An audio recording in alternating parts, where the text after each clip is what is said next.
UFC Fight Night Yan versus Dvalishvili. We're breaking it all down. DraftKings plays, fantasy. We got some bets going for you. May even throw in a little prize pick segment at the end. Big Marley, MonkMMAtics, Geek here. Let's get into it. No long intros, boys. Let's get right into it. First fight. Already we've had a little bit of change. I can't even show you an odds screen because the fight has not had odds dropped yet, but Carlton Harris now taking on last-minute replacement Night Train Jared Gooden. Probably the opening fight of the night, boys. And Big Marley, how much do you know? This fight was just changed, canceled, new one comes in, all within the last couple of hours. I'm just seeing it. So, Night Train was in the UFC for a while, then he was out. He lost to Impa Kasanjay, who Carlton Harris whooped. So my MMA mathematics says that Harris should be the favorite here.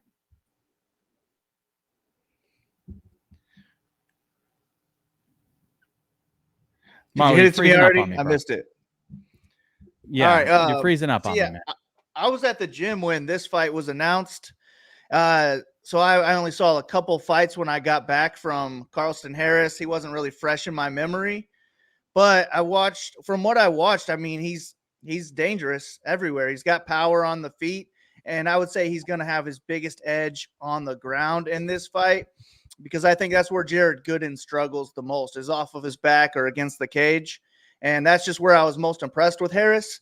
I think that he could be okay on the feet, but I think the overall striking edge here goes to Jared Gooden in this one. He's got big-time power. Harris is coming off a knockout to Shavkat, so we don't know how his chin will look moving forward. He's 35 years old. But he's opened at like minus 260 on the money line, and we're getting him at $8,300 on DraftKings this week. So it kind of makes Harris an important play. I would guess he's going to open around Pick'em for the inside the distance line. So I think Harris is somebody we're going to have to target really in all formats. But I'm a Jared Gooden guy. I think he's pretty damn good. I think he could go out there, get a knockout in any round, and really break the slate with the first round knockout, because he should be low owned here. So I'll probably have some Jared Gooden interest as well. But I don't know who my pick is yet. I just haven't done enough research on the fight to even do a pick on this one, but it'll be one that I am invested in on DraftKings. Yeah, first fight of the card. And, of course, this late replacement hit us right before we're starting this up. Monk, any numbers here that we can dive into as far as, like, thoughts on also the fact that we're probably going to get Carlton Harris as a heavy favorite for 8,300? Like, yeah, that's huge. He's now going to be one of the higher owned guys on the card, I would imagine, although I do like the take of Marley to roster Jared Gooden, as I do expect this to kind of be, one-way traffic, one way or the other, basically. I do tend to hate on replacement fighters. They only win 37% of the time, while their opponents of replacement fighters win about 60% of the time. So that, it's not like 80 or 90% guarantee, but it is a pretty vast difference there. Other than that, both guys score really well. Harris, 3.13 a minute, 102 per win. Gooden, almost 3 points a minute, 111 is what he scored in his one win. The issue is we are about $600 over the average salary for each guy. But both guys have tremendous value per win. Gooden 16x'd when he won in his one UFC fight. I'm liking this one. I think you have to roster this fight for sure. We're getting a huge value on Harris. Might be overpaying for Gooden a little bit at 7,900 just based on the odds, but based on the finish equity, I think it's fair. The only other issue I see is Harris last weighed in at 170, Gooden last weighed in at 185. So we do have someone cutting a little bit extra weight, as I do think this one is at welterweight. So I'd have to look back. I'm sure Gooden was probably fighting at welterweight in the UFC before. But I just saw this fight was announced, so I'm kind of thrown off here. But yeah, that would be my only issue. Check that out. Watch your fight tape. Other than that, I like this fight for DFS, and I think you probably should roster it. Yeah, I mean, I'm going to wait for the final numbers to come out in terms of the odds and the inside the distance props here. Harris has not had a takedown in the UFC or gone for. He's probably the better grappler because Gooden's just kind of weak there, but Harris hasn't actively and aggressively gone for take. I'm not counting on that, is what I'm saying. I'm not counting on it. So I think he hadn't had a whole lot of outstrike. UFC fight time. He's only been in the first round. But on the regional scene, I watched at least 2 regional scene fights, and he had 3 takedowns in the first round of one fight. And he was definitely going for takedowns on the other fight as well. So I would imagine it's in the arsenal. Good is what in you're coming saying. in on short notice. You don't have a ton of info. You just figure out that this guy's not great off his back. Make that your game plan. But I don't know. I always make the mistake of trusting a fighter to have a good game plan, and then they go out there and they blow it. Never know, but I think this is a better situation for Harris than he had going up against the Magomedov anyway. So I think he'll be a bigger favorite against a last. Listen, if you're Jared Good in the UFC calls, even if you're not in perfect shape, you're saying yes because this is your ticket back in, man. They kicked him out. So he is saying yes no matter what. So you cannot automatically assume this guy is fight ready. He just fought 2 weeks ago. I don't know that helps. I mean, well, I mean, at least he was fight ready. Who knows how much damage he did in the last 2 weeks? But he's not been sitting on the couch for a year. What do you do right after you fight and you get it over with? Take a break, right? You're not oh, let me get back to the gym tomorrow. You're all right, I got my fight. I won. You're jumping back into fight camp and you're cutting 15 extra pounds as well from your last one. It looks like. I'm just saying, there's a little bit of listen. This is Harris's fight to lose, especially if Gooden makes weight. All right.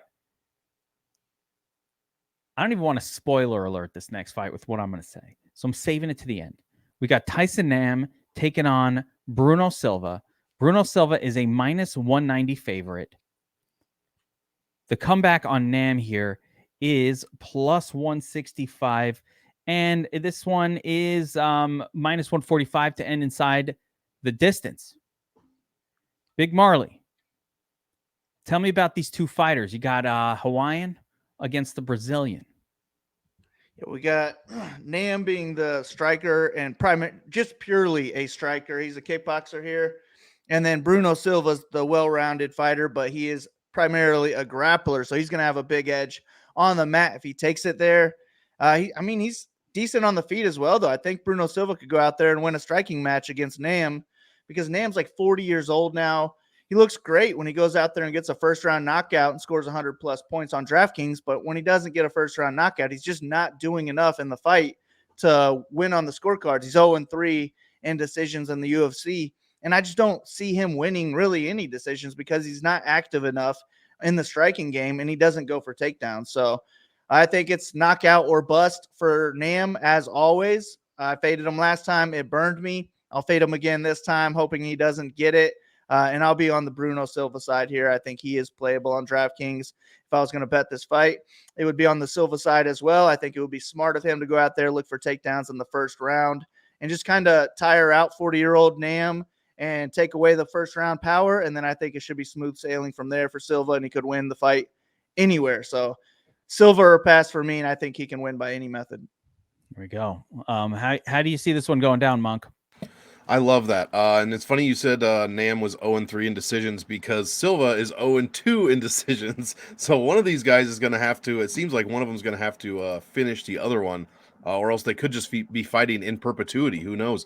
Both guys score really well, but I really love the upside for Bruno Silva a lot more. He has made the DraftKings optimal lineup in both of his UFC wins, 3.76 points a minute and almost 130 per win. He scored 127 against Victor Rodriguez, 131 against JP Bays. Those are not the most killer names in the book, but they are names nonetheless.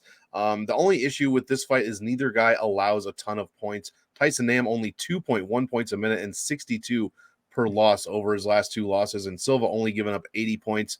Silva's $1,000 over his average, but I do like him here. He's not even 9K, guys. He's 8,900. I think I echo what Marley said. Tremendous finish upside, some takedown upside as well, control time. And with his history, I mean, who's to say Silva can't come out here and score another 110 points when he finishes Tyson Nam? So I love the ceiling on both guys for this fight. I do favor Bruno Silva. He has been off for almost 2 years, guys. So take that ring rust. I don't like ring rust. I don't consider that really. But I know a lot of you do, so keep that in mind. But I like the Silva side here, and hopefully Silva inside the distance to pay off that 8,900 salary. I like it. I'm going the opposite, guys. Going the other way. Don't agree.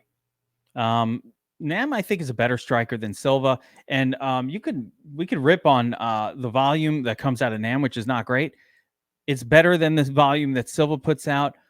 Tyson Nam, 100% takedown defense, has not been taken down. Now, he hasn't faced the who's who of wrestlers, but he did, Matt Schnell is in there. There's a couple of people who might go for a takedown in that group.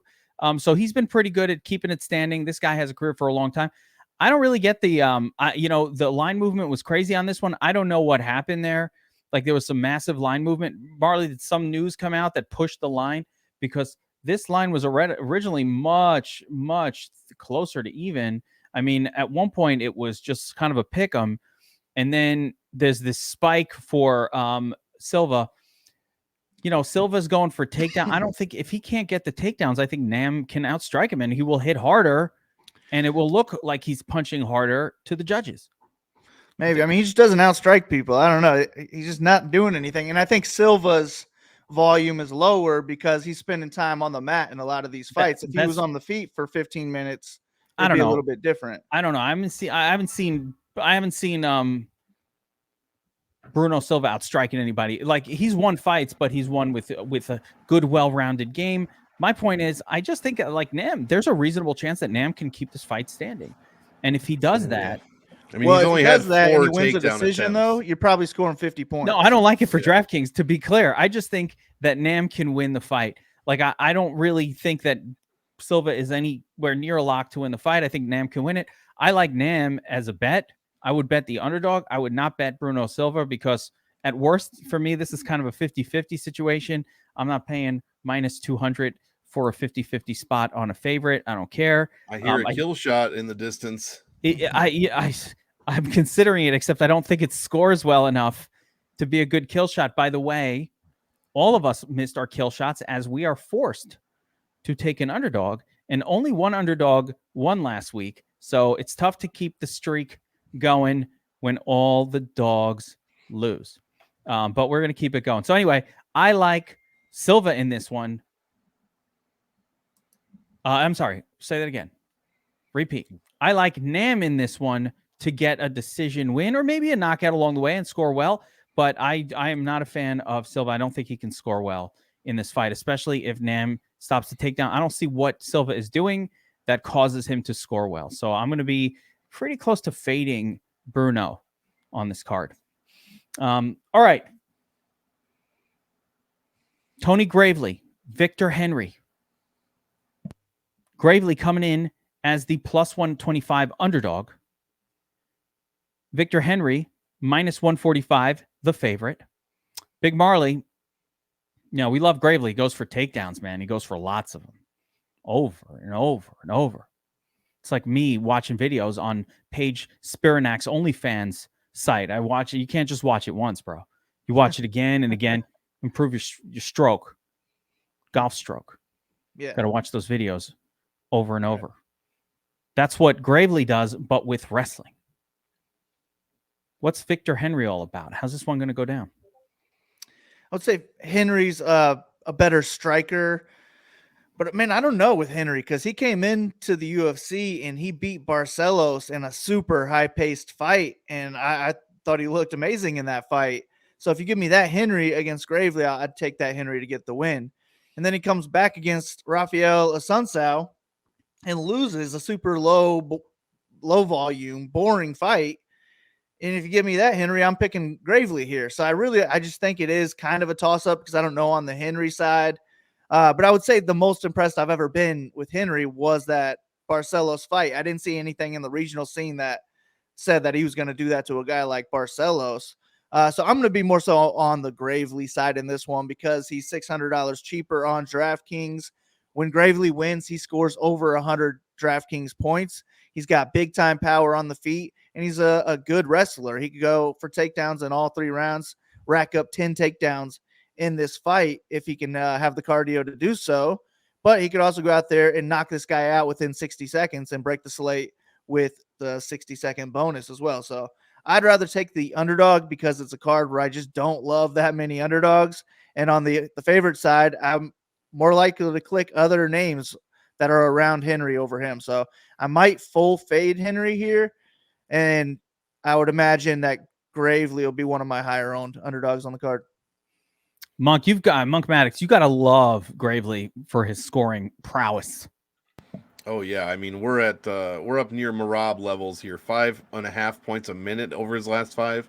122.85 is what he gets per win, and he's 900 under his average salary with an average value of almost 14x. And we're getting him at a dog price against a guy who is completely unproven in Victor Henry. At least on this level, both guys have a ton of professional fights, but like Marley said, Henry came in on fire against Barcelos. Barcelos has not looked great since then, so I don't know what to make of that. And then he came in and laid an absolute stinker against the guy who got KO'd by Cody Garbrandt, Rafael Assunção, who's also almost 40 years old at the time, if not 40 years old. And he came in at $9,300. So talk about a complete overreaction to the Raoni Barcelos. I don't know what to do here. I guess the safe thing, the smart thing, would to be assume his stats on this fight are going to come somewhere in the middle if he does not get finished. But I am banking on a finish here from Gravely. I need Henry to win this fight to prove to me that that first fight was not a fluke, that he's not a UFC fraud. Gravely has the much better strength of schedule, fighting one of the Bash brothers. Lost to Nate Manis. That was a good fight there, even though he did get finished. Beat Johnny Munoz in the first minute, basically. Went to decision, scoring 128 against Simon Oliveira. I love the Gravely side. Like Marley said, he scores all three of his wins, over 100 points. 2 of them over 110. He scores 2.8 points per minute in takedowns and control time. Victor Henry's given up almost a point per minute in those categories, guys. Long story short, I love the upside of Gravely. The DraftKings upside is one of the tops on the card, and he's an underdog, so you know I'm going to get to him. Yeah, I mean, give me anybody who's averaging 5 takedowns, almost 6 takedowns in 15 minutes. Yeah, Gravely has been, he gets tired towards the end of a fight, but unless you're Marab Dvalishvili, a normal person gets tired after going for 10, 11 takedowns. There's some interesting scoring potential here, but yeah, I mean, Gravely is an underdog. Got to play him. And you're right. How do you beat Raoni Barcelos and then lose to an old Rafael Assunção? I don't get it. What happened there? Something's up. And I think it might have been that Barcelos was off his game more than Henry was amazing. Maybe the testosterone levels were up, if you catch my drift. Who knows? Something's up. He also stopped a bunch of takedowns from Barcelos. Like, he looked like he could stop a takedown, no problem. But, like, is that real? I don't know. Can he do that against Gravely? Big Marley, can he stop the Gravely takedown? I would say he'll struggle in round 1, but in round 3, he could probably stop it and take over, kind of win with cardio and pace. Give me 29-28 Gravely by decision if it goes there. It's fair. So there it is. All right, let's move on. Next fight, and I'm with you guys. Gravely all day is the better DraftKings play. And I agree with your scenario as well, Big Marley, but that involves like a 3rd round finish, which doesn't necessarily score as well every time. So yeah, I'm all about it. All right, JJ Aldrich taking on Ariane Lipski. Aldrich minus 380. Lipski plus 315. Fight goes the distance minus 175. Big Marley, are people overrating Aldrich for like having a pretty good performance against Blanchfield? Is that what's going on here? I don't know what the hell is going on here. I mean, I think somebody, fine, but like, come on, minus 1. So I would just say some line mover bet the fight and then told his followers to bet it as well, and then now the line is moving because of them. But at like minus 400, it just doesn't make any sense to me. I don't know how you could justify minus 400 on JJ Aldrich. I don't think almost any women's MMA fight should ever be minus 400. We're up to minus 400 on Aldrich. Look at the steam that just happened. I mean, are you seeing this? What happened? They steamed the shit out of it, and I'm like, what? Okay, like she did fine, and she got a takedown against Blanchfield. Good for her. This is just a weird line. I mean, you'd have to be absolutely bonkers to pay minus 400 for even if she wins. I think you're stupid if you pay to bet Lipski here. Like this, I think Lipski is the I don't know about better, but I think she's the smoother striker overall. If this is a 15-minute striking match, I think it's close to pick 'em. But I think that JJ Aldrich is she's the more well-rounded fighter. She's more consistent. She's more durable, and she can control where the fight takes place if she wants to mix in takedowns here. So I definitely agree with her being the favorite. But man, I'd rather just take a shot on the underdog. I think Lipski can go out there, win a decision here. She's fairly dangerous. I doubt she knocks out Aldridge, but I think she could go out there and 10x in a decision. And if it's like last week and there's one underdog that wins and it's her, then she could be on the optimal lineup. I don't really see 100 plus upside from her, but she's an underdog that I think is a lot more live than other people apparently. So I'm going to be on the Lipski side here. I just don't think that line makes any sense and is like JJ Aldridge is the easiest fade in the last multiple years at $9,400.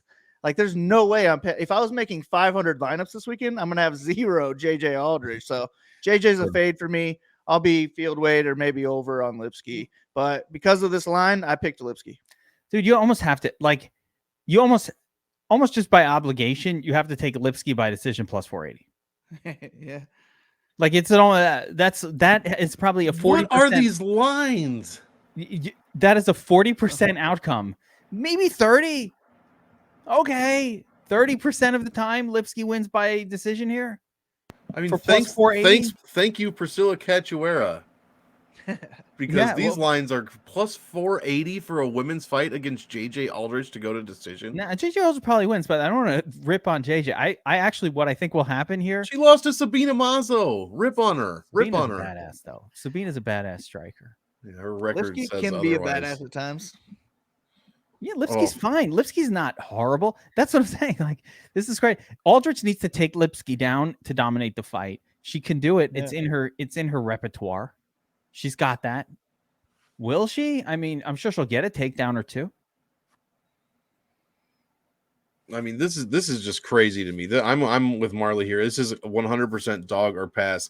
Aldrich's strength of schedule is 10 points worse than Lipski. She scores 78 points per win, guys. 78 per win. She's 13, almost 1,400 over her average salary. To her ideal score to make optimal lineup is 125 points. She's 94. Let's just step back from this and say, what the hell is going on? Yes, you do have to target women's flyweight fights. Wait, let me pull up her Aldrich's. So there's a pattern here, and Aldrich does something well. This is Aldrich's fight history, right? Okay, she takes the L to Blanchfield, but we all were impressed by her, and she was actually winning the fight. Blanchfield is a wrestler, and what she was doing is counter wrestling in that one. Gillian Robertson, what do you need to do to beat Gillian Robertson? One thing. You could stop a takedown. You're going to beat Gillian Robertson every time. She cannot stand and strike. Vanessa Demopoulos, this is one of those hotties, not a real fighter, so to speak. And then Courtney Casey lose all the time. This is not impressive. And she's losing to the strikers. That's what Lipski is. I mean, Lipski's the striker. I think the pattern of wins and losses for Aldrich says, when she's in there against a striker, she'll sometimes take a loss. Here's Lauren, so anyway, that's what I see. I see a pattern here of like, oh yeah, you can beat Gillian Robertson if you could stop her takedowns. You could beat Erin Blanchfield, who she almost did when you stopped the takedown. Lipski's not going for takedowns. She's not going for takedown. I don't know. I think she's a live dog. Yeah, I don't have much else to say about it. Yeah, I'm on the lips. It's dog or pass here for DraftKings, for betting. I'm not touching. If she makes the optimal lineup, like this would be the biggest anomaly in like DraftKings history, in my opinion. I feel she gets there if she gets a takedown and ground and pounds the shit out of Lipski early, and just gets a fast. She would need like she'd need a first minute finish and a takedown and some like. There's no way I would be shocked. Where you might want to spend that money instead? Anywhere else. How about Mario Batista minus 1,000 taking on Father Guido Canetti plus 650? This is a dog that has no shot. This is not a good scene for Guido. The under 1.5 round prop is pretty solid here. Let me find it. Under 1.5 minus 165. The Prize Picks line for this fight is 5 minutes of fight time. Big Marley, they say it's going to end quick. And Batista's going to get the hand raised in the first round. What do you say? Yeah, I mean, it should. This matchmaking doesn't make any sense. I don't know how Bautista goes from finishing Brian Kelleher in the first round to Guido Canetti. Like, is he getting punished for some reason? I don't know. But he's the better fighter everywhere, every minute of this fight. I would say Guido Canetti has, a first 2-minute chance if he can land a big bomb. Trevin Jones knocked out Mario Bautista, and Trevin Jones just proved that he doesn't even know how to throw punches last weekend. So it could happen, I guess, but I'll be Xing Canetti out of my lineups. I would lock Bautista into a cash game lineup, and I'll get as much as I can afford. I don't know that we have to have him at 9,700, but if for some reason cash isn't an issue for me on this card, then I'll get a lot of Bautista because he should dominate this fight, and I think he finishes in the first round. Yeah, there's not too much to say here. He does go for takedowns. He does those other things, Monk. Batista's a good scorer. Has there ever been a $9,700 nuts on DraftKings? Oh yeah, and his name is Jailton Almeida. This salary has happened twice. The first one was Joe Pyfer. He barely scored 100 points. I'm thinking we fade Bautista for GPPs. I love him for cash. He has made optimal 2 out of his past 4 fights. So is Guido Canetti, 2 out of his past 3. But I'm Xing him out here at 6,500. I just think Bautista is going to come out here and win. Mario scores 4.2 points a minute, 103.5 per win. Like I said, I will have some of him in GPPs. I just think his average value is too low. His average points per win is too low. Everything is just a bit too low for me. He's going to have to literally, he could come out here and knock Guido Canetti down in the first minute. Guido scrambles back to his feet. He lands a second knockdown, gets a first minute finish. There's your optimal lineup for Mario Bautista at 9,700. But you're right. He lands 1.5 points per minute in takedowns and control time. So maybe there's another option here. Guido Canetti gives up almost 1 point per minute in those categories. So I love Bautista to win. I'm not betting him at minus 1,000. If you guys didn't learn anything from Miss Shevchenko last week, I don't know what to tell you. But that said, I'm not seeing value in Guido Canetti, so I'm staying off of that. Give me Bautista in cash and a sprinkle in GPP, but he's going to be, what, 40% owned at 9,700? There's going to be tons of leverage elsewhere. He'll be well. It depends on how these dogs look. And by the way, so happy I left Valentina out of my easy money parlay last week. With all the easy money. Oh, wins. yeah. I was just like, what's the point? I didn't change it. I think I did a plus 110. It was going to go to plus 118 if I put her in there. I was like, I left her out. Fully thought she would win. Just got lucky. Yeah, the reaction videos are just priceless. Priceless. Yeah. Love the sucker bet parlay when you don't include the bomb in it. That's always great. It's always a good feeling. All right. I don't have anything to add. Yeah, Batista's going to win that fight. All right. Cedric Dumas taking on Joshua Fremd. Cedric minus 185 is a favorite. Fremd plus 160. This one is expected to end inside the distance. Minus 190 to go under 2.5 rounds. Minus 300 to end inside the distance. Now, Big Marley. A lot of hype around this Cedric Dumas street fighter.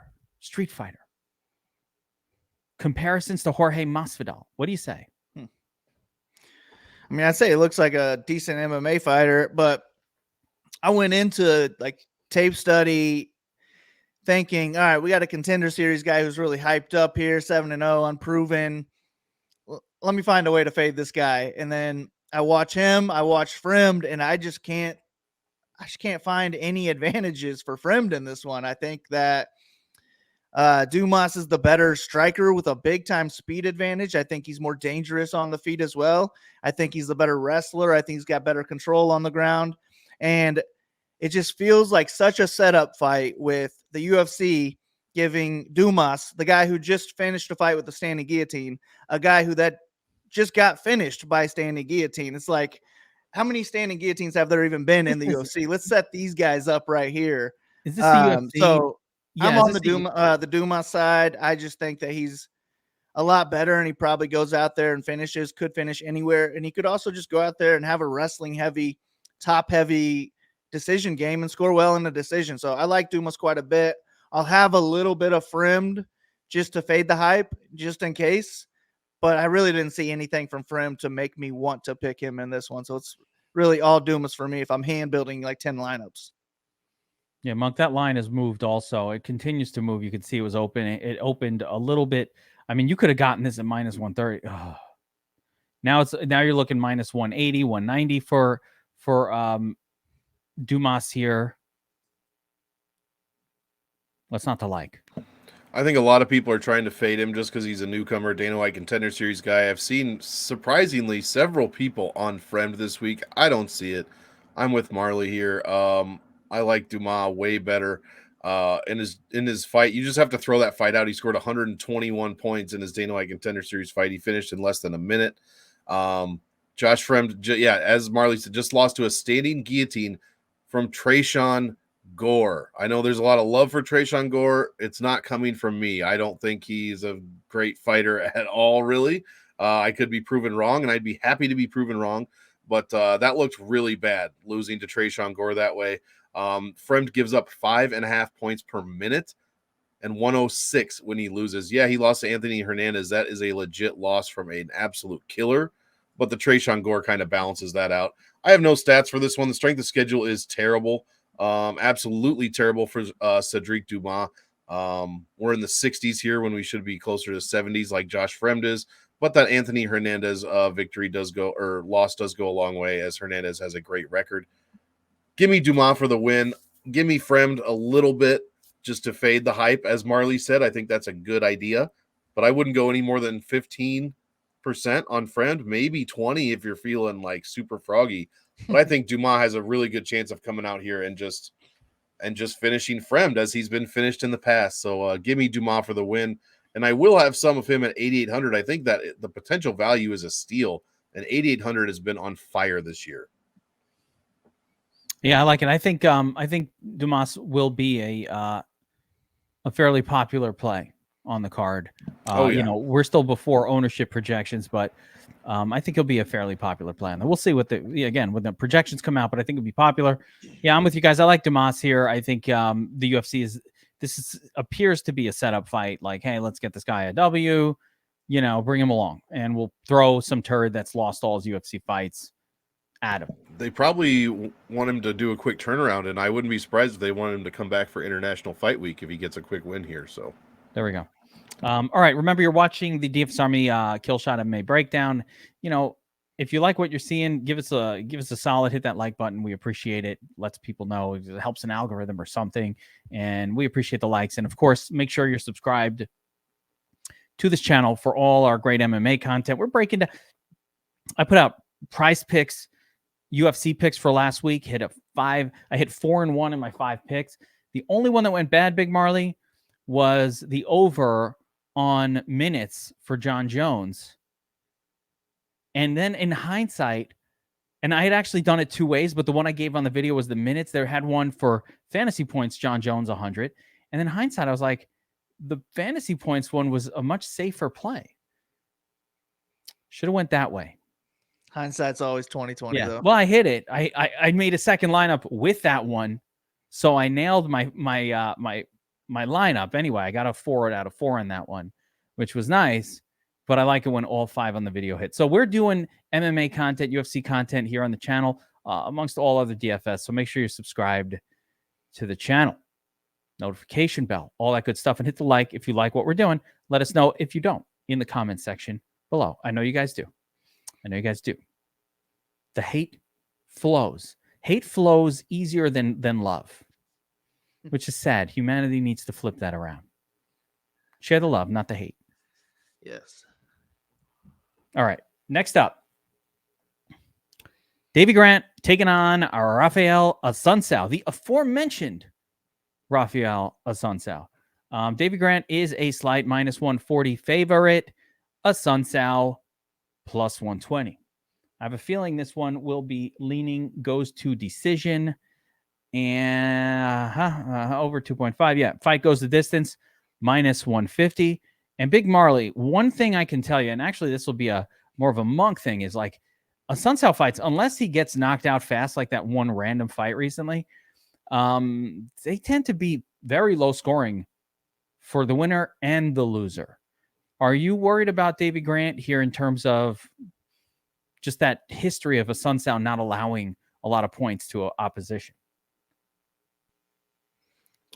Well, for me, I'm gonna X this whole fight out of my player pool because I'm very worried about it. I just don't like a Sun Tzu points. Even when he was knocked out, that was by Cody Garbrandt, the guy who doesn't throw many punches either. And I think it was in round 2 where he didn't score much in that fight. So he wasn't on the optimal lineup, I'm sure. Just Rafael Assunção fights don't end up on optimal lineups. He's fought some good fighters like Sandhagen. Sandhagen couldn't get there. So I don't see Grant doing anything special here. Maybe he can get the first round knockout, but I'm going to fade this fight. It just seems like a close, low-paced, split decision type of fight. And I always prefer the plus side of that if I'm going to, have a ticket on it. And I would prefer Assunção on DraftKings as well because he's the underdog, but I really don't want any Assunção either. I don't see any ceiling for him. So I'm Xing both of these guys out on the domination station over on DFSArmy.com. Just be careful because Davey Grant's got fire in those fists. That first round knockout is definitely not. My Grant exposure is gonna be timed with like what I think the chances are of him getting that first round finish. Could happen. What do you think? Throw a percentage on it for me, Big Marl. Give me your percentage. Davey Grant lands a fucking death blow. 10 to 15%. I don't know, 13%. That's the range. Yeah. That's the range. Monk, you must have been getting nauseous reading the stats for these two guys. Well, just the Assunção side. Davey Grant's actually a bit better than it sounds from you guys. Assunção is pretty much unplayable. We're at the Lewis line here, 2 points per minute, 75 per win over his last 5. And in his career, it's even less, 72 per win. And you're paying up $420 for him over his average salary. He did make the optimal lineup once. That was against Victor Henry. He was $6,900, scored 75 points, barely 10x'd. But at that salary, you're going on the optimal if you win your fight, rather. And Monk, to clarify, my issue isn't Davey Grant's average scoring. It's Assunção opponents who don't. Yeah, but they score over the last 5. They score 93 points when he loses on average. So that's up from his career. They score almost 3 points a minute on average as well. Davey Grant on his side, yeah, it's not bad. 3.5 points a minute for Grant, 96.5 per win. I'm interested in the Grant side a little bit. I'm hoping he's going to get a ton of fades this week because I am interested in the Grant side. He's knocked out his last 3 opponents or his last 3 wins. Smolka, Martinez, who's a decent fight, and then Martin Day. He's lost to guys named Adrian Yanez, who everyone thinks is the next best thing at bantamweight, and Chito Vera. Both fights which went to decision. The Yanez fight was a split decision and incredibly close by the stats, like almost a draw. So I love Davey Grant here. My only issue is he's coming in on short notice, which I don't like.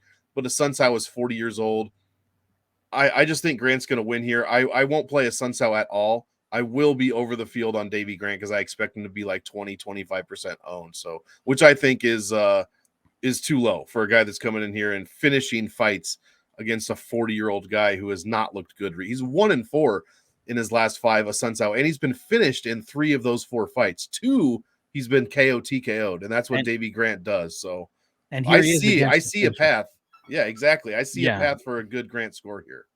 I mean, he's going up against a finisher. There's no doubt about that. So and Grant lands those bombs 1, 2, 3 times a fight. Sometimes he looks bad, but he will land bombs. Grant leveled up in his career too. He was kind of like this sort of how can you not root for that guy? Yeah, I like where to root for. I like where he's done in his career. And you convinced me a little bit. So when I made some lineups and I kept falling on this 8,500 number.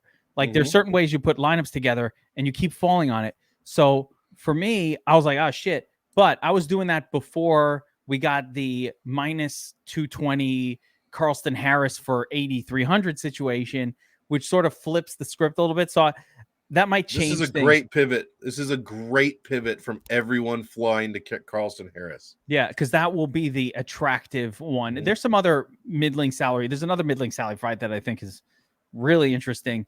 But now you'll have that other one. And I think David Grant will actually be even lower owned with this situation. So Yep. you're going to see that ownership come massively down. And just from that reason alone, I'd have some interest there. All right. Next up, Carl Williams takes on Lucas Brzezinski. Carl Williams, minus 220 is the favorite. Lucas Brzezinski, plus 180, underdog. Fight ends inside the distance. An acceptable minus 165. Big Marley. Tell us about these two fighters. Stylistically, how do they match up? How's this one going to go down? Oh, man.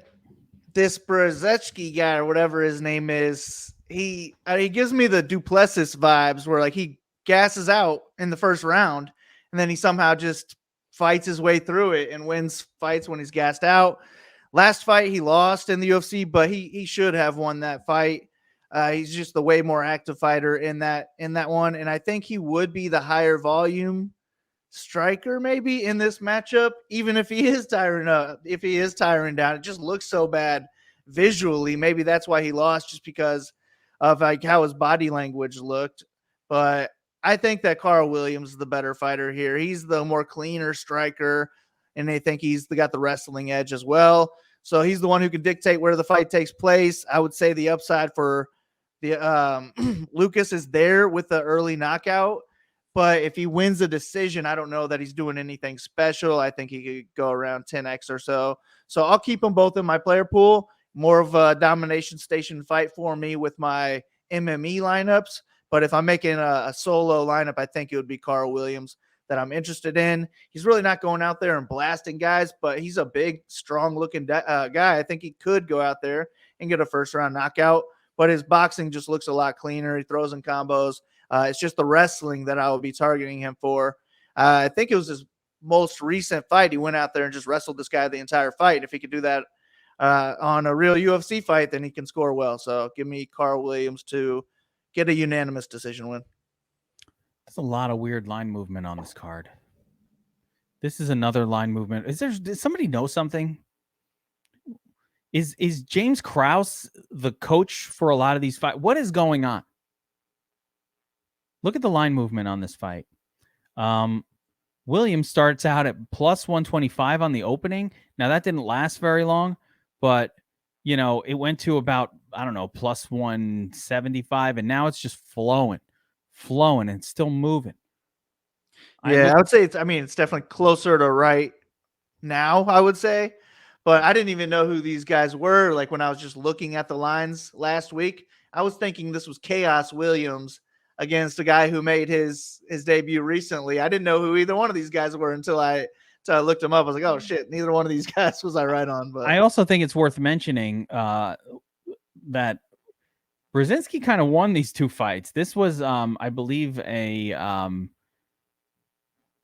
this no contest was a win. He just got busted for weed or steroids or something. And then to get the no contest. And then this fight with Martin Buday, hold on a minute. Let me pull that one up. But I kind of think that my boy Brzezinski probably won that fight or should have won that fight. Let me see if I can pull up the stats from that one. Yeah, look at this. He landed 116 to 66. I'm sorry, but what the who was what? Yeah, that's what I'm saying. I think maybe it was the body language. Like he just looks so gassed out there. It looks bad, but he was still landing more strikes than the other guy. I think this guy hasn't lost. I think this guy is undefeated in his career. And we're pretty shitting on him here against the guy who has, Monk, what is the fight record? The strength of schedule is not very good for Carl Williams. It's like 12 points better than Lucas Brzezinski. It's not even against close. Who though? It's not even close. I don't know, but who's Brzezinski fought? He's fought Martin Buday. That was the worst fight I've ever Martin Buday, seen. the real fighter. This was the second worst heavyweight fight I've ever seen besides Lewis and Ngannou. This was a fucking awful landed fight. No 120 one deserved to. I don't care. He looked terrible. He was completely gassed. Here's what's going to happen. Carl Williams is going to take down Lucas Brzeski in the first round. He's going to lay on him for 3.5 minutes. They're going to ring the bell. Carl Williams will take down Lucas Brzeski in the second round and lay on him for 4 minutes. They'll ring the bell. Carl Williams will come out, take down Lucas Brzeski in the third round, lay on him for 3 minutes. They'll ring the bell. 30-27 Carl Williams. This fight scores terribly for DraftKings. I will have some of Carl Williams. I don't trust Brzeski at all. I don't think he won that. I don't think Bude or Brzeski, either of them won that fight. Lost. That was dog shit. I was out to dinner with my kids, and I was literally ignoring them to watch fights, and I regret ignoring them for this fight. Most fights, I would have no regrets. No, life advice now. Hold up. Life advice. Don't ignore your kids for a Lucas Brzeski fight. Yeah, not for a heavyweight. Yeah, it was a bad idea. But yeah, I'm on the Carl Williams. I don't think Brzeski, I mean, yeah, sure, he could. This is a low level, high variance, minus 220 high variance heavyweight fight. No, I'm not laying anything. Minus 220. But I'm not playing. I'll take a risk and just X out Brzeski in my lineups. I'll play Carl Williams at 9K because who knows? Last week we had a ton of 9K upside. Everybody's like, oh, I'm on Nickel and I'm on Shevchenko. There's one 9K person that made the optimal lineup. His name was Loic Radzhabov. No one's ever heard of him before. Well, that's not true. He fought for PFL, but he's a UFC debutant. He was the only 9K guy to make the optimal lineup. He scored a mazillion points from doing just what Carl Williams can do, take down the striker in Lucas Brzeski, who probably has no ground game to speak of. That's how I see this fight going. So give me Williams.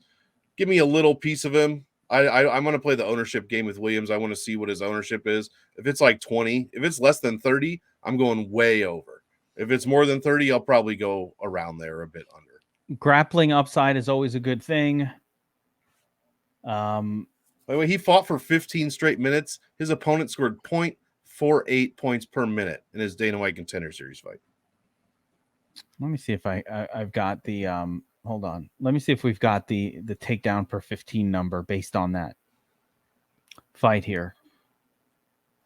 He landed 3. It's 3. Yeah, he 3 just landed 3. But he has a ton of control. He controlled 94% of the control time in that fight, and 76% of the fight was inside the distance. He only needs the 1. That's maximum. Yeah, 1 around. That's what's going to happen. 1 around. That's it. Now, speaking of guys that go for a lot of takedowns, this next fight may feature somebody who could be DraftKings Gold. Don't know. Got to wait for Big Marley to break it down.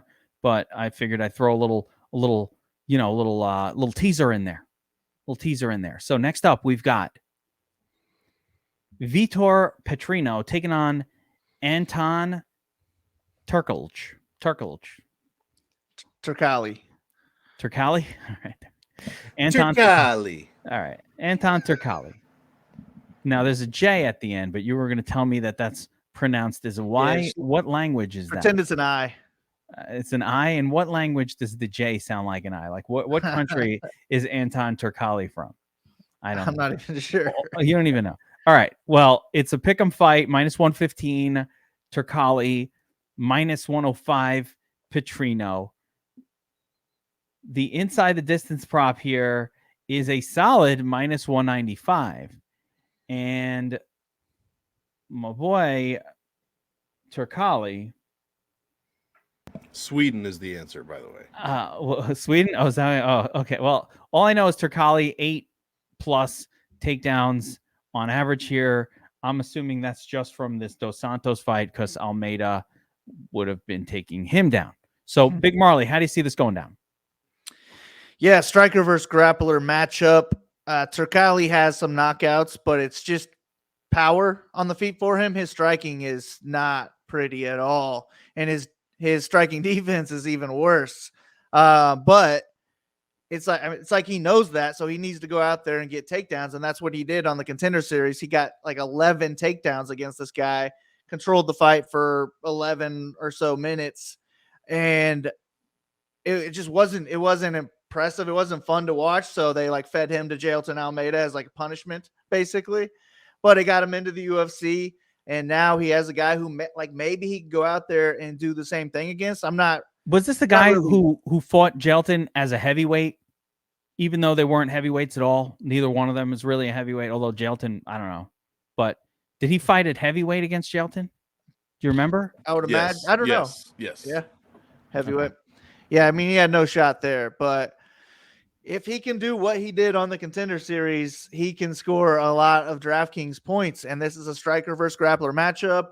Even money. These are the MME fights I like to target, where I probably want this fight in 3/4, if not more, of my 150 possible lineups here. But I think that this Petrino guy, I think he looks a little bit better defensively than the guy I did on the Contender Series. I think he's got better boxing, than the guy on Contender Series, but much better boxing than Turkali, and he's dangerous, man. So I'm going to take Petrino to get the first round knockout. And I'm going to take more of a stand on him just because I really just was not impressed with anything from Turkali other than his control and his he didn't even have good wrestling. It was just he was grabbing onto this guy and dragging him down to the ground basically every time, and the guy had nothing that he could do about it. It reminded me of Loic from last weekend, where I was just pissed off about the other guy. It's like Loic didn't even look that great doing it. It was just the other guy looked pathetic in trying to defend it. And maybe that's the case here. I will definitely have some Turkali as well, but I'm taking Petrino to get the knockout. I was just more impressed with his overall game. And if Turkali keeps eating these punches before he can get takedowns, eventually he's gonna drop from one. I think maybe this is the matchup. Yeah, MonkMMAtics. A lot of numbers here, a lot of points per minute for Turkali, at least in that first fight. And then I think you got to. Anytime Jelton Almeida is the opponent, just erase any stats from that. Let's ignore that fight happened. That's like putting, come on. It's unfair. You can't, every single fighter is getting, is having that happen unless you're talking about a top 3 guy against Almeida. Yeah, I erase all I don't even track Dana White Contender Series fights, so I don't have any data for that. All Anton Turkali's stats say is he scored 0.9 points a minute against Almeida while giving up 7. Yeah, that's now he's 1,300 over his salary from last time. Also, tell me this guy doesn't look like if Chris Lieben and Blake Griffin had a baby. Also, his name is Pleasure Man. Also, his face looks like that. I'm not betting him or playing him. I don't believe it at all. Give me Vitor Petrino. I love the Marley breakdown here. He scored. I do only track Dana White Contender Series fights if they have no UFC fights. So I will track one if they have no fights. Petrino would have scored 107.5 in his last one. Got the second round finish. His strength of schedule is the worst on the card. It should be noted. It's barely at 50 out of 100. It's some of the worst numbers I've seen in quite a while, whereas Turkali is up near the 70 mark, right where you should be.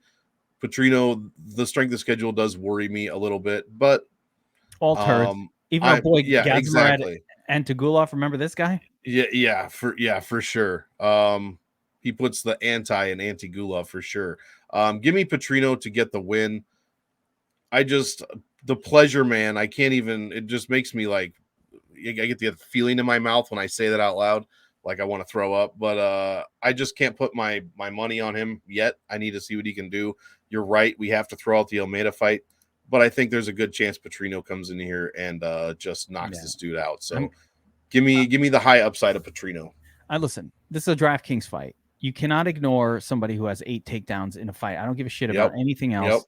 It cannot be ignored, and we don't know anything. Against the striker. Against the striker, we don't know 11 takedowns, actually. Oh, yeah, he had 11 takedowns in one fight. That kind of number is what you want. That is Jacob Malkoun level domination if his opponent cannot stop the takedown. I don't care how good of a striker this other guy is. I don't give a shit about he might Vitor. be on his back And by the way, fight. Vitor Petrino, who the fuck is Vitor Petrino? He beat Gadzmarad Antigulov. Big deal, like Rodolfo Bellato. Who is this guy? He's beating 0-6, 1-17, and 0-0. So before the Gadzmarad Antigulov, and Gadzmarad Antigulov sucks, right? He's so bad that actually Dagestan called and had him remove the "of" at the end of his name. He's now known as Gadzmarad Antigul. They got rid of the "of." That's how bad that guy is. And that's his only win of note. And then, okay, So Who are Turkali's wins though that you're so impressed with? Nothing. I'm just saying I'm not gonna not play the guy because he's going up against this guy. His big win. Hold on, Rodolfo Bellato. Oh, who's this guy? Oh, somebody who also is losing. I mean, he's beating 0-0 guys. Like he's taken L's, or he's 1-0, 0-0, 2-5. So it's not like his best win against this turd. But he's doing what he's supposed to do. This is super low. Super low like that, level. it's more of a worry. But I don't believe in docking somebody because they dominated whoever signed the contract. That's fair, but I'm just saying we don't know. I have seen no evidence, pro or con, that tells me that dude, that Vitor Petrino can stop a takedown from the Pleasure Man. What I said in this fight is just build your lineup and then put one of these guys in the by the way, spot. And by the way, your reasoning about his name being the Pleasure Man, I accept that one, because what the fuck, dude? All right, that's one of the worst nicknames I've ever heard. Don't take your Grindr profile name and transfer it. And then put a picture with your face like that. No, they don't. Tapology. Tell me he doesn't look like Chris Lieben and Blake Griffin put together. If I'm this guy, I'm like emailing a picture to Tapology. Guys, can you switch it up? That one looks like I'm no, what's worse is he picked this one to send in. I guarantee it. He looks like worse. That's bad fight IQ. He looks like he's squeezing out a turd in that picture. Squeezing one out. He just had he looks like he just had a all right, I'm not even gonna say it. All right, I'm moving on. Like and subscribe to the channel if you want more content like this. Everybody's like, unsubscribe, unsubscribe, unsubscribe. All right, next up, Said Nurmagomedov taking on Jonathan Martinez. Said coming in at -245. J Mart coming back at +205. Fight goes the distance, -140. Not a good look to start in terms of scoring, Big Marley. So -140 go inside the distance. Said, Martinez, what type of stylistic matchup can we expect here? Striker versus striker, pretty much. I would say that Nurmagomedov's the more dangerous grappler of the two, probably more likely to look for takedowns, but neither one of these guys are wrestlers. I wouldn't expect more than 1 or 2 takedowns from either one of these guys. And if there's no knockout in this fight, then it's just going to be a low-paced 15-minute striking match where neither one of these guys is going to score well. So I'm going to fade this fight, hope that the finish does not come. I would rather target Martinez because it's going to be a whole lot easier for him to pay off 7,100 than it will for Nurmagomedov's 9,100. But at the same time, I think Nurmagomedov has a better chance at like 110 points. It's just I don't think that's much of a chance, and I would rather target the people priced around him. So I'll X out Nurmagomedov, hope that his last name gives him a little elevated ownership. And Martinez he won't be in like a single entry or anything like that. But if I need an underdog that's that cheap, then I'm okay with Martinez. But I would like to avoid this fight overall because I'm picking Nurmagomedov to win a close decision. Yeah, anytime you got a striking battle, the way this one sets up, that's likely to go the distance. And, is Said a better striker? I guess, you know what I mean? But decisions, judges' involvement here, it's a little scary to play that favorite. I'm with you on that. Monk, what do you say about these guys in terms of the scoring potential?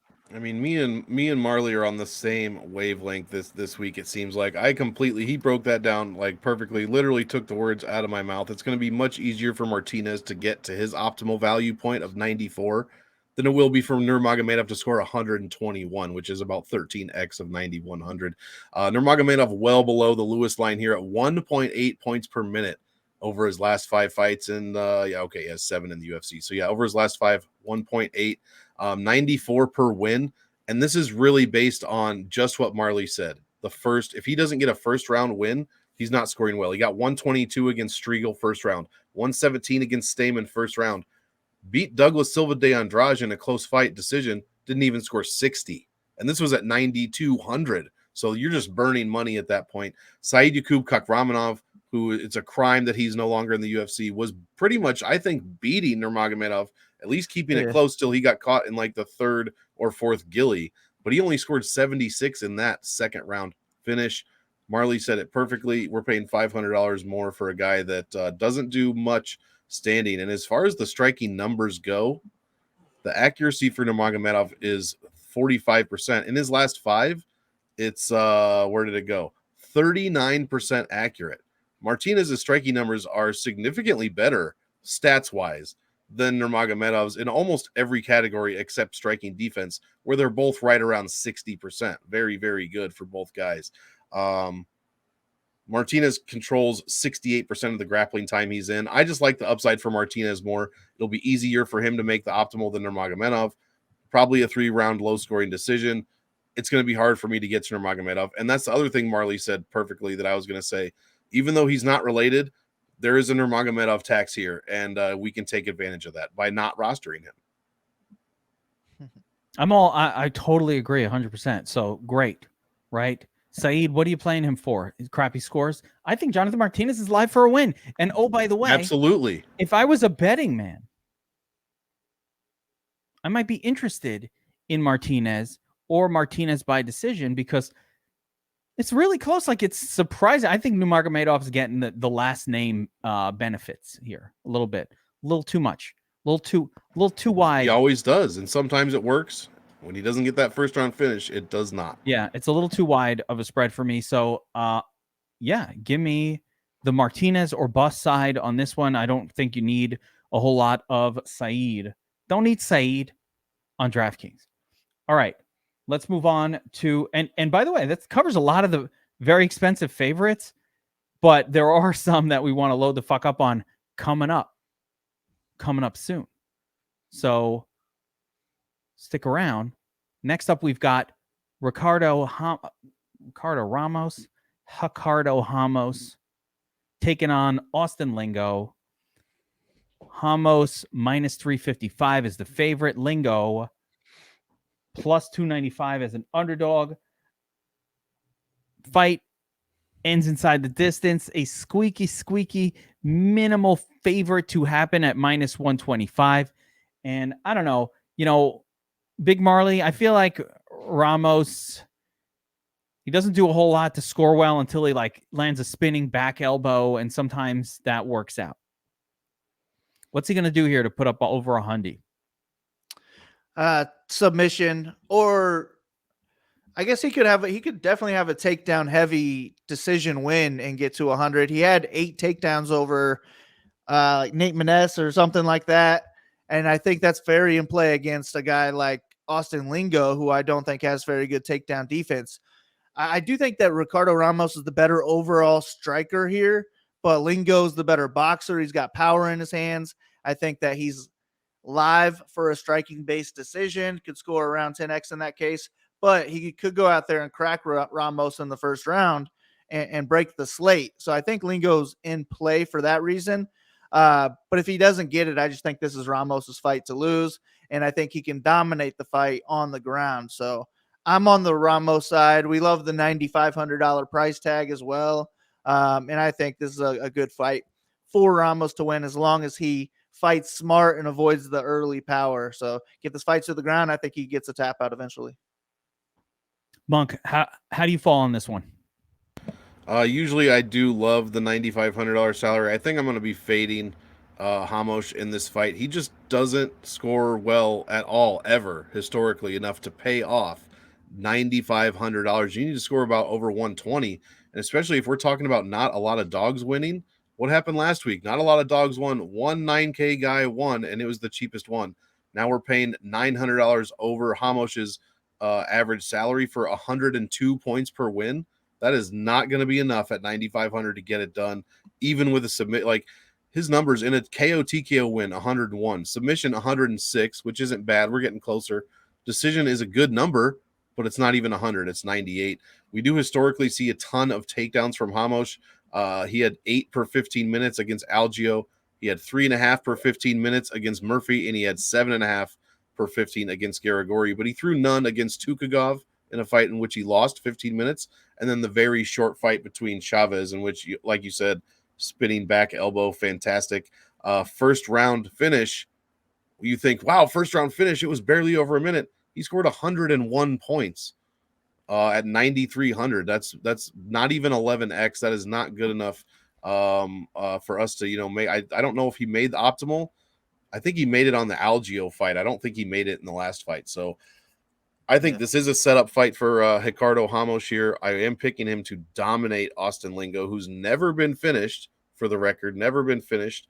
Could be a nice decision here, but I just don't think Ramos is going to pay that off. So I'm going to be fading this one. Unfortunately, I think he rolls, but I don't know how much I'm going to get to him in DFS.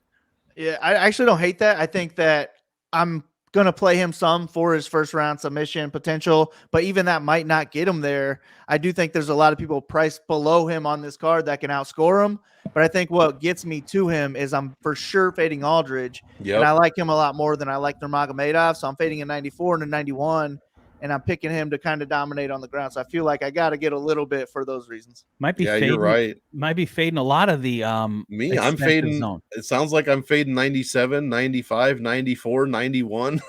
This is really weird. I don't know though. Yeah, exactly. I mean, Piotr, but we'll get to him in I a might minute. be fading him too. Spoiler alert. Yeah, that's not such a great favorite to play either. But wait, we've got a couple fights here. So this next fight, I think, will score well for the winner. These are a couple of finishers, guys who rarely really see round 3 of a fight. Ryan Spahn, Nikita Krylov, part 2. Now, how pissed are you if you were going to be the main event? And now it's like they bring you back and you're kind of like squeaking your way on third That's fiddle. What he gets for ruining all my lineups. Yeah, they destroyed my lineups that day, and now they're back trying to fuck it all up again. Now, here's my thing, Big Marley. We already broke this fight down. I don't know how much we have to redive into this one. Just gonna say, I'm gonna ask you this question because I want to bring it to like modernity. So Nikita Krylov, like a week ago, was too sick to fight. It was 2 weeks. Now, 12 days, 13 days. What was his illness? And are we to assume that he's fine now? I am. Well, what the hell happened to him 2 weeks ago? Well, so I didn't re-look into the fight. I'm just going off what I went off of 2 weeks ago. The only difference is I did bet Krylov that week, and I have not bet him yet this week because I don't really know. It's the same issues. If he was sick, he still had to cut weight. Now it's going to be a heavyweight, like a catch weight, 215 or something like that. Why are they doing really that? This is it. This is what I'm saying. What is going on here? Yeah. Now I don't know. I didn't look into it. But I'm just going into it right now that I still want to be heavily invested on DraftKings, even though we don't have 5 rounds to work with. I didn't expect it to go 5 rounds in the first place. I think these guys are both finishers. If Spann wins, he's on the optimal lineup with an early finish. And I think Krylov can get a finish on the feet or the ground in any round here. So I'm going to be on the Krylov side, much heavier, but it's another fight that I'm going to target in like 3/4 or more of my total lineups. Last time, I got real cocky on fight day, and I just locked in Krylov 100% of my lineups. I don't think I'll do that this time, but it'll still be like, if I'm all in, it'd still be like 75-25. Let's just say, though, off of the show last week, we talked about locking in Johnny Bones and all your lineups. How well did that work out?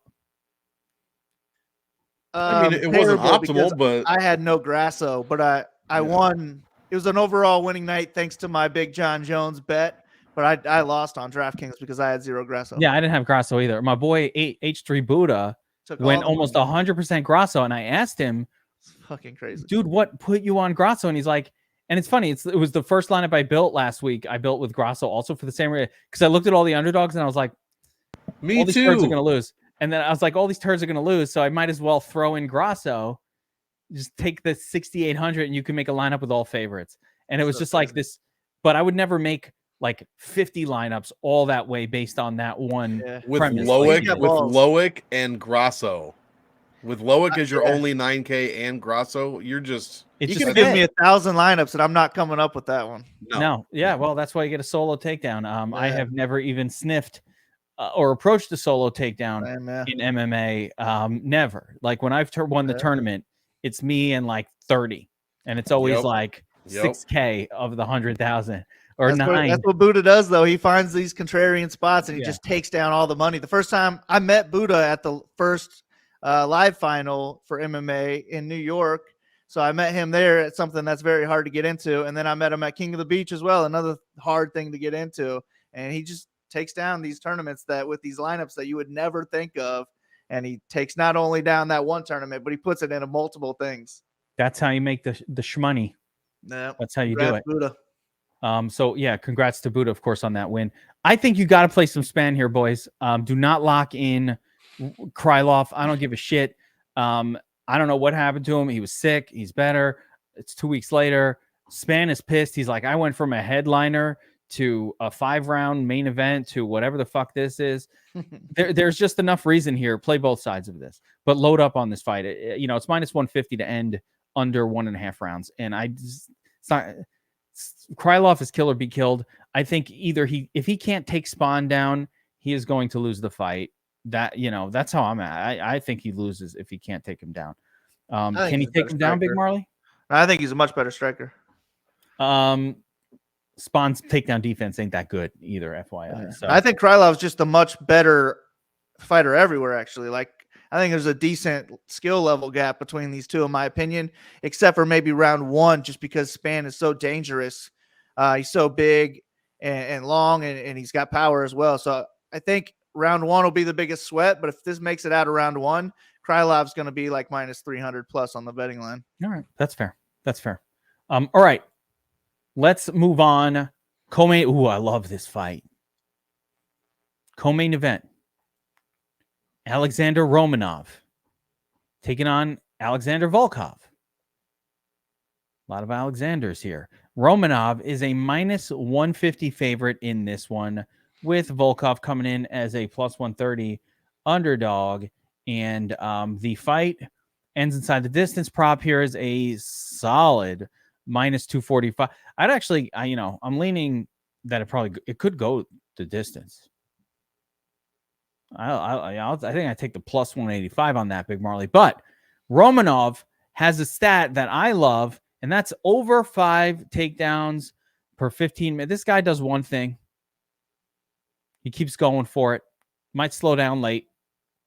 Had to take the L. Took an L. Coming back. Has a fighter come back after that loss to Burra, Big Marley.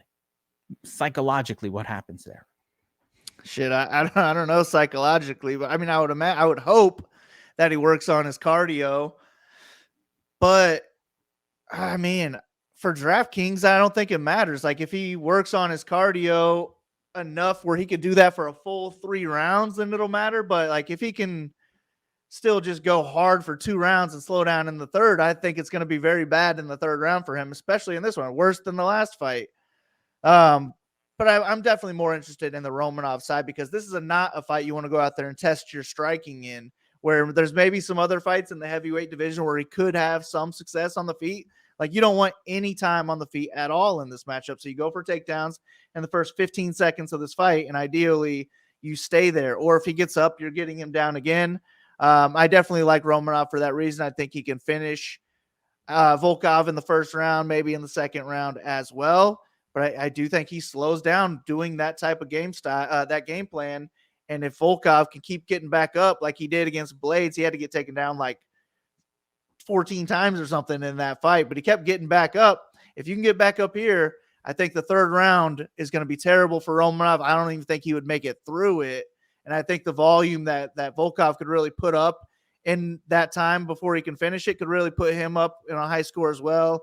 If he can stuff takedowns, Romanov's fucked. He could score with a 1st round knockout. So I like both sides of this fight, but I'm on the Romanov side because I like that style for DraftKings. I like the people who go out there and maul people on the ground, and that's what Romanov does. We just saw Volkov get finished on the ground by Aspinall. So I'm going to think that Romanov can do the same thing, and I'll be pretty heavy on him. Hate having to factor in gas tank in so many of these situations, but I do think I agree with you, Big Marley. That's going to come down to it. I mean, Romanov should be able to take Volkov down 1st round, 2nd round. When does he start to get tired? Does he take the lesson from taking the L come back, really train on that aspect of his game, or at least on his game plan to like conserve energy so that he can make it through three rounds. We've seen it. Vitor, remember that guy, the gasser, Vitor, the crazy jiu-jitsu guy who comes out his first fight, gasses out after a round against Fluffy Hernandez, I think it was, and then gets submitted by Fluffy. Oh. Yeah, Rodolfo Vieira. Yeah. Remember that? And then he came back and he figured it out. He's like, all right, let me do things a little different so I don't gas the fuck out after 3 minutes. And he's looked better since then. Kind of. Does Romanov do that here, Monk? Well, I think he's taking steps to do that. And if you remember in his last fight against Tybura, he did lose, but he came in at 239.5. That was like 20 pounds under what he had been coming out. He definitely looked, slimmed down a bit. I like Romanov here for the grappling upside. I mean, the guy scores 4.5 points a minute, 105 per win. We can just focus on like how poor of a grappler Volkov is overall. And yes, Aspinall took him down and finished him immediately. Aspinall is more athletic than Romanov for sure. Aspinall probably has. Oh yeah. I'm a huge Aspinall fan. Yeah. Probably has a higher ceiling than Romanov does. But Volkov, I mean, a 73% takedown defense, that is pretty good.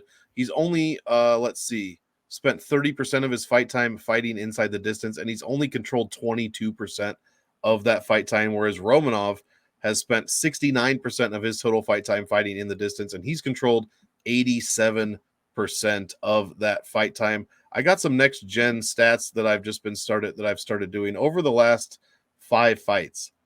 When they were inside the distance, Alexander Romanov's offensive pace inside the distance, the points he scores per minute for DraftKings, 5.66 points a minute when he's inside the distance. That's one of the highest numbers on the card. Volkov, when he's inside the distance, he allows 4.21 points per minute. Again, one of the highest numbers on the card in a category you don't want to be high on. So there's a huge disparagement between Romanov and Volkov inside the distance. And that's where Romanov's going to need to do this. He's going to need to finish the fight because I think the longer this goes, the more it leans towards Volkov decision. I don't think Volkov scores well. No one's ever finished Romanov. Can he knock out Romanov? I mean, possibly, but he has, he did KO Rosenstruik, I guess, in the first round. So that was a good look. Hopefully that won't happen to Romanov. He needs to keep it inside. But even with the KO, he scored 98 points. That would be a decent score for 7,600. So you're going to have to play a bit of both sides, but I love the Romanov side more. The upside is way higher for Romanov in this situation. Yeah. Also should be noted, both guys coming in well under their average salary. So a decent little spot here. I would just say this about this fight, which is Romanov. This is a massive step up in competition, and he did lose to Tybura, and I would be pretty confident in Volkov beating Marcin Tybura. So a little math there. Volkov not a great scorer most of the time, and yeah, he's an underdog here. But if the Marley scenario plays out, which is how I see this fight kind of going down, could be another Tybura situation. Yeah, Tybura didn't exactly score that great. I would imagine in that win that Tybura didn't exactly put up a great number. So not a lock, but 59. I think if Romanov wins the fight, there's a very good chance he's in the nuts. If Volkov wins the fight, yeah, he could get there just like anybody else, but I don't really like his chances of making the nut. I don't think he finishes the guy, and if it's happening in the third round. So, but if Romanov wins, he should get enough because there'll probably be 4 takedowns along the way, maybe 5, and that's going to include some control time, 4 takedowns. And some ground and pound, like Marley said. Yeah, and which racks up the points. You know what was weird? Last week they were scoring all the ground and pound strikes as not significant strikes. Yeah, they like to do that. Yeah, so like it is dangerous. I can't remember what fight it was. I think it was Hebas or the ladies fight, Rebas against half Vivian. of her points came from non-significant strikes. Yeah, they did not count, and she was wailing on Vivian. They did not count any of that, so you don't know when they're in ground and pound. Big Marley, why is there no rhyme or reason to UFC scoring? What the fuck is going on? There's no rhyme, no reason. Got to let Fight Metric get their money on the side, control the line however they want, you know. Are they misogynist against the women? Why was Rebos's strikes not considered significant? She's wailing. Fight Metric didn't have enough rebus to make it significant. If they had more rebus exposure, they would have all been significant. I don't accept it. Are you saying the women's significant strikes only get counted at about 70 to 80% of misogyny?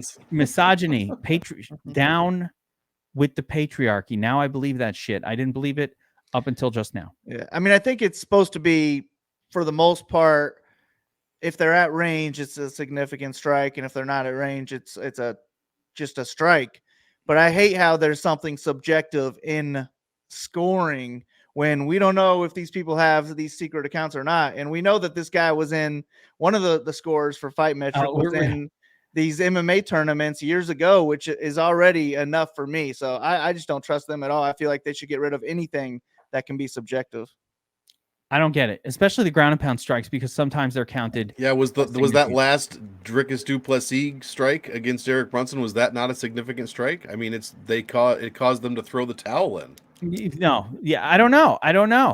All I know is I was watching the Rebos fight going, oh my God, she just landed, like, I'm counting. I'm like 1, 2, 3, and I'm counting out in my head. And then I went and looked at Fight Metric, and it was none of it was counted. It was all ground and pound, like not significant strikes. And I'm like, what? I was just watching this girl. Like, that's what I would expect, but that's not always what they do. A lot of the times I'll be like, oh, well, I cashed the under on that one easily. And then I go and look, and it's like, what the hell? You didn't have 58 significant strikes. The whole fight was on the ground. Yeah. So I never know what the hell Fight Metric is doing. So it's crazy. All right. Main event of the evening. Petr Yan taking on Merab Dvalishvili. Russia. By the way, there's a lot of Russia against like themes here. Whoa. Saying for political purposes, fuck Russia. Fuck Russia. Sorry, put it out there. Petr Yan taking on Merab Dvalishvili. Petr is a -250 favorite. Comeback on the machine. +210. This fight is likely to go the distance, -205, which is unusually high for a fight. Now, Big Marley, have you ever heard of the comedian that does the machine routine? I forget his name. Of course, Bert Kreischer. Yeah, Bert follows Kreischer. Me on Twitter. Yeah, I advise everybody. Now, Merab is the machine. I advise everybody to go out and YouTube Bert Kreischer, the machine. That's the only thing that Bert Kreischer has really done well. Like, you watch his entire set. I love Bert. I love him too. He's crazy. But like the last 10 minutes when he does the machine is why you're almost fast forwarding past. They turn that into a movie. Well, he's coming out with a movie. Yeah. I mean, unbelievable, right? Good for him. So I love Bert Kreischer, but that is the best part of what he does. Anyway, Merab is my machine, a fantasy production machine. And now you're going to get him for such cheap money, Big Marley, that you have to have this guy in your consider. I don't know if he needs to win to do enough. He might get there in a loss. I shit you not. I think he attempted 16 takedowns, 0 successful against Jose Aldo. Still won the fight. I think I'll have more luck against Petr Yan. What do you think, Big Marley? I mean, yeah, I definitely agree. Like, he is DraftKings gold. We love Merab. He's one of our favorite fighters in general to target every single time out. And he's an awesome guy too. Like, he's just, you like him. Yeah. Like him. Yeah, everything Plus about he's got Merab, a fantastic red sure. beard. But I think he'd go out there and get 16 takedowns in this fight and still lose it, because I just think that Petr Yan is the better fighter everywhere other than wrestling. And I don't think that Merab can control Petr Yan on the ground. So I think if he's getting a takedown, it's Yan getting back up, taking it out again, maybe. And then while this fight is on the feet, I think it's just one-way Petr Yan traffic. I mean, Merab's not a terrible striker, but it's more so that he's always active. That's what I like from him. It's not that he's a good striker. And I think his striking skill versus Petr Yan's striking skill are way different levels. It's just that sometimes Petr Yan can be inactive where Merab is never inactive, which is what I like. But you can't be inactive if you're fighting Merab. So I think that Merab's pace will help Petr Yan in this fight. And I think Peter Yan could go out there and get takedowns of his own. Picking Yan to get the win, but I think that you have to have Merab exposure because even in a loss, he can 10x here. And if he does win, he has the highest ceiling on the entire card, and he's only 7K. So I'll just be heavy on the fight as a whole. I would say that if I'm starting, a single entry, I'd probably start with Yan, put my lineup together. If I don't like how it's going, I'll throw Merab in there, see how it goes. I haven't built lineups yet, so I don't know how I'm going to end up percentage-wise on this fight. I just know that I want to target it pretty heavily, but I'm picking Peter Yan to get the win. Listen, I'm going to tell you something here. Peter Yan could easily win this fight and not score well. There is a danger. You do not need to be all in on this fight. And definitely you don't need to be all in. Like, if you don't have Merab in your lineup, I would suggest you don't have to force Piotr in there at all. Because well, I'm definitely going to have Peter Yan. I just think that it's going to be a high-paced fight. I think he could finish in any round for sure. But, I mean, Merab versus the most washed fighter ever. Don't give me the dots. Marias. Like, I had like all the Merab money that night. And when he's like getting cracked in the first round, I think I like threw my phone like, fuck this. I can't believe I'm going to lose this. Yeah. And then he comes back and dominates him. But if you're doing that against Peter Yan, like, you're probably going to lose the fight, and maybe you're going to lose it in the first round. So I want this fight in definitely more than half of my lineups, but probably closer to 3/4 of my total lineups. That's fair. And my point just now was not to say that Peter can't score well. I'm just saying, like, it ain't locked that he's going to score well. Like, there are certain fights where it's a 5-rounder and you're like, I'm one or the other.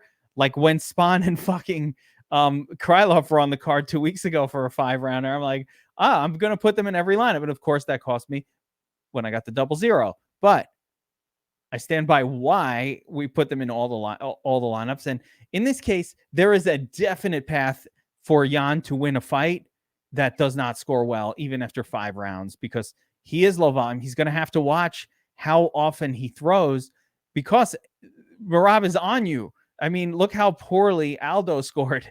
I mean, I'm sure, Monk, you have to have these numbers. Like Aldo, the points per minute in the fight against Merab was horrific. Aldo against Merab. Let's see. Yeah, it was 3 points a minute, basically. I'm going 100% on this fight. 100%. I don't think there's a world in which you can't play this fight. I'll probably be 70 to 30 Merab because I think getting Merab at 7K is an insane price. This line is way too wide. It's because of all the Peter Yan fanboys out there. So big caps, tip of the cap to you guys.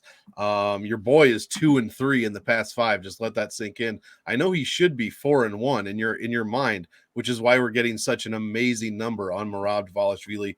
7K, 5.5 points a minute. He's 1,800 under his average salary, 114 per win. Meanwhile, Peter Yan over his last 2 wins, 131 points.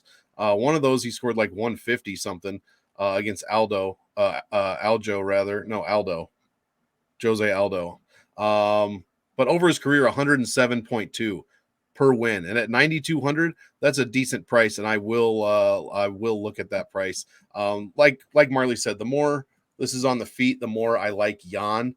Scores 2.42 points a minute while striking. But I am a Merab fanboy, guys. This guy scores 3 points a minute striking. The wrestler scores 3 points a minute striking. That's the second best number on the card. Like Marley said, he never stops. Scores 2.4 points a minute in takedowns and control time. Jan's 91.5% takedown defense in his last 5 will be tested in this fight. In his career, 90%. The only other thing I'll say about this is Merab, when he loses, averages 86 points per loss. At 7K, he's still going to make the optimal lineup if he scores 86 points in a 5-round loss. Meanwhile, Peter Yan, when he loses, 70.88 points per loss, guys. That's obviously the number 1 and number 2 numbers on the entire card. The value is huge for this fight. We already talked about how I'm Xing out all of the other 9K fighters. I will have 30% Yan, which is probably still going to be a fade. So I'm still going to be fading him. But I'm going to have the rest of my ownership is going to be Merab. Why wouldn't you at $7,000? I think you're crazy if you don't play him. Yeah, love Merab. And again, though, I don't think you need to be 100% on every lineup that doesn't have Merab in it on Yan, because if Merab is doing his thing, and that means he's controlling the fight. And a lot of that time, while Yan will land big strikes, I think he might not land a volume of strikes as he's trying to make sure he's watching for those takedowns. You know, you can't just throw with reckless abandon and also be cautious against takedowns. So, I mean, there's just a little bit of concern there. Of course, all this gets wiped out when Yan comes out and starches him in the first minute. That could happen too. You know, Yan throws massive power. So I don't know. I want 100%. But yeah, you got to have a lot of Merab, because if it does go the way the books think it's going to go, minus 130. Wait, let's pull up that number again. But it's fight goes the distance minus 205. You give me 5 rounds of Merab doing his insanity in there, you're going to get takedowns. Like, this guy has a gas tank like has never been seen before. And we talked Do we about stack this fight then? I mean, do we stack it in some GPP you can. limits? You absolutely can. Yes. Not these just guys in average a ton, like 160 points per fight that they're in. Total is the total points. It's crazy. I would say not even just in cash games, Big Marley. I think you can stack this in a tournament. Does this take down a tournament, a stack? Yeah. If it goes 5 rounds, it could. If Because Merab Peter Yan scores 5, he strikes at 5 strikes per minute. Peter Yan. Merab scores 70 in a loss. That's nuts. Also, Merab, we talked about non-significant strikes. He lands the most, I think, of his striking DraftKings points. 41% of his striking DraftKings points are from non-significant strikes. It's just by far the highest number on the card. Yeah, when he gets the takedown, he's just love tapping you in the ribs over and over and over points, and over points, and points, over. Points. He gives you love taps. All right, I'm excited for this main event. I think, by the way, I just want to say, like, what a good main event. Oh, I love great. Merab. I've been waiting for Merab to sort of get the championship levels. I love the hate. The hate that Aljo and him get make me so happy. I'm like the Grinch's heart when it grows. Like, I love reading all the hate about these guys because they're so fucking good and they seem like they're good dudes, and it's just a lot of fun to watch them. And how can you not root for them, man? Now, one thing I will say, I've seen pictures of Yan and his women, and I've seen pictures of Merab and his like crew of ladies. It's not close. Well, Peter Yan is married, isn't he? Yeah, but like smoke show, you know, like, oh, all right, yeah, that's deserving of like a man who goes out and works hard, and he should come home to that. Like, oh yeah, Merab, not so much. Rob's got different priorities. He wants to be world champion. Yeah, maybe that's what it is. Maybe that's what it is. All right, Big Marley, kill shot time. My 3-0 streak was broken last week, as everybody's was, as no kill shot came through. None of us were wise enough to pick Alexa Grasso. We need to start a fresh win streak on our kill shot. And guys, for those of you who are watching, you're still with us, the kill shot, we're picking an underdog that hopefully winds up in the nuts on DraftKings or FanDuel this week. It's got to be an underdog. And if we can get that underdog win, get the kill shot, that's how you take down tournaments. Last week, the ultimate kill shot, Alexa Grasso, only my boy H3 Buddha got it, won 100K. Who's the 100K kill shot for you, Big Marl? I would have to say that Merab does not count as a kill shot. Cannot this use week. Merab. Absolutely. Everybody's going to use Merab if you can. Merab is the cheatiest of kill shots ever. Yeah. So Merab would be like the only one I would say is not acceptable. I'm going to go with Tony Gravely, though. He'll probably be my highest on underdog. So I just got to go with Tony Gravely. Not that I feel great about him getting the win, but I love his wrestling. I love his knockout ability, and he can score 100+ points with a knockout or a decision-based win. So I'm cool with that. I like that pick. Monk, kill shot. Yeah, once the official comes the way, I might do that Gravely one, but I'll give you a different one for the show. Now I just have to pick between two. I'm going to go with Jonathan Martinez over Said Nurmagomedov at 7,100. I like the balls of that one. And again, for the official contest, I'm going differently because Tony Gravely was my pick, but Marley just took it. So for the purpose, I'm glad you shot it to me first. Yeah, all of us wanted. We should have disallowed Gravely. We all like Gravely. Let's just put it this way: we all like Gravely as our kill shot. right? We all like him. Since Marley took him, I am going Tyson Nam to get the underdog W. I think Nam can win the fight. Sorry, I just do. And he's an underdog, and I don't think you could really choose. I don't think there's an underdog between Petrino and Turkey anyway, and I don't know. I don't know what to do with that one. So I'm going Tyson Nam, superior striker, 100% takedown defense. Fuck Bruno. Fuck Bruno Silva. All right, one more little segment, boys. I want your help here. I've been doing a lot of prize picks. UFC 4-1 last week on my plays, and I was looking through some spots, and I'm going to show you a couple spots that I picked out, and I want you to critique them for me and tell me if you think these work. And I'm going to give you my reasonings for them. All right, so my first pick was Alexander Romanov over 2.5 takedowns, and I don't know how does he not do that? Like, this guy goes for takedown after takedown.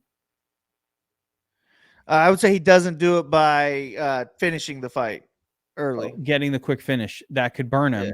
The Bo Nickel thing that crushed me last week, and I had over 1.5 for Bo Nickel. I didn't take that. Oh, fuck that one. I took the fight time for that reason on that one. Well, I don't have prize picks here in Indiana, so I'm on underdog. Okay. Well, I was worried. You had a great pick, by the way. You gave us in the no takedowns for Brunson. But like for me, I looked at fantasy score for Romanov, and the problem is he needs to win to hit that one, right? In this case, he can get the 2.5 takedowns and not win. So that's why I went with takedowns. Yeah, I like that one, but you're right. He would. I don't expect him to finish it quick. So I'm not kind of seeing it going that way. My second one, and I really love this one. I love these other ones, a bunch of them. Said Nurmagomedov over 50 strikes. Even if Jonathan Martinez wins, Monk, even if you're correct with your kill shot, I just see Said landing 50 strikes. It should go to decision. I think we can get to 50. Yeah, I think it could be pretty close. Let's see. He has landed 50 or more only one time in his last 5 fights, and that was against Ione Barcelos. 2 of those were extremely quick wins. Only 42 against Andrade, and only 7 against Kagramanov. So I tend to like it, but I don't know. Yeah, each of those fights though has the quick wins are quick wins. Do we expect a quick win against J-Mart? I guess not. How it burns you. Let me take a look at his fantasy. That said, J-Mart has allowed 51, 51, 52, 63, and 48 in his last 5. So. If we look at fantasy score, technically, my issue is even at 85, this thing gives 6.6 points per minute per significant strike. But, say he's not going for takedowns. He wouldn't do anything.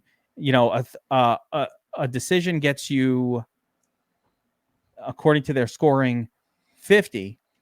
So he would need to land effectively probably more like, 70 or 80 strikes to get to 85.5. So it's a tricky one. I would say I'm fine with the over. I think the line's pretty close to right, but I could see him getting 55 to 60 in a win. So it'll probably be a sweat for sure. I like your next one a lot less, though. Davey Grant over 76.5. Keeping in mind. Oh, fantasy score. I thought that said significant strikes for some reason. No, fantasy score. I was going to say, keeping in mind that 76 is really low. Their scoring system scores higher than DraftKings. Yeah, no, I never mind. I forget what I said. I thought that was significant strikes. He should smash that in a win. Yeah, I kind of think that too. It seems pretty easy. Davey Grant is favored to win, and all you're trying to do with these prize picks plays is skew them about minus 150. So you're trying to get to where you have about a 60% likelihood of them hitting if you're going to make money doing this. The last one I had, I thought was an easy one. Cedric Dumas over 93.5. I think if he wins, he's doing that. He's an action fighter, and the fight isn't supposed to go more than 7 or 8 minutes. So I don't know. I like this Cedric Dumas play. Yeah, I think he scores well. I don't know their scoring, but I would think that it's easier there than it is on DraftKings, and I think he could probably score that or more on DraftKings. Yeah. I like it. I was going to go under on De Silva. Bruno. The Silva hate is too strong. Yeah, it might be too strong. I think Silva could dominate. If Silva wins, he's going to score a mazillion points. Yeah, that's why I didn't do it. But I was thinking about it. I'm not going to lie. You can go under on Henry as well. But I think it probably you want to lock in spots. This is another one with Mario Batista. Like, That's a crazy score. it's not that high on their scoring system. They have a different model here. It scores higher than DraftKings does. Like it's a weird. You got to look at the scoring if you're on the site. They just changed it randomly. It's like 6 points for a sig, 6 points for a takedown, 0.6 for a significant. What's the reason for why? Why? A submission attempt gets you 5. To be different. They just did it to be different. This is what Submission I'm saying. attempt. Yeah, the scoring is shit. different here. Like Marab. Was this FanDuel? If they were scoring for a takedown attempt, Marab could be like, or Romanov could score like 1,000. Wait, you get 3 points for takedown. Wow, I can't look at this anymore. Underdog doesn't even have any lines out, so get your shit together, Underdog. Like Piotr Yan, by the way, think about the over. Piotr Yan might defend 10 takedowns on the way to getting taken down a bunch of times. You know what I mean? Like that's 30 points. Ugh. Maybe Yan is the play on the over on fantasy points. Yeah, I don't know. I'll be doing my whole prop study here in the next day or so. Whenever I see all. Yeah. Anyway, that video, I'm gonna make these official at some point. I was looking for a little bit of just kind of thoughts from you guys as I was kind of like leaning that way, but I didn't want to make them official. It's really when I put out the official picks, I feel a lot of pressure to get them right. You know, Good luck. I hope you feel do. a lot of pressure. It's a lot of pressure. All right, boys. Good stuff. Good breakdown. UFC Yan Dvalishvili. I'm excited for it. Excited for the main event. Excited to level up from some of the other fight nights we've had recently. This is a significant step up in the fight night. Although we had an awesome pay-per-view, the fight nights have been leaving something to be desired. So I'm excited for this one.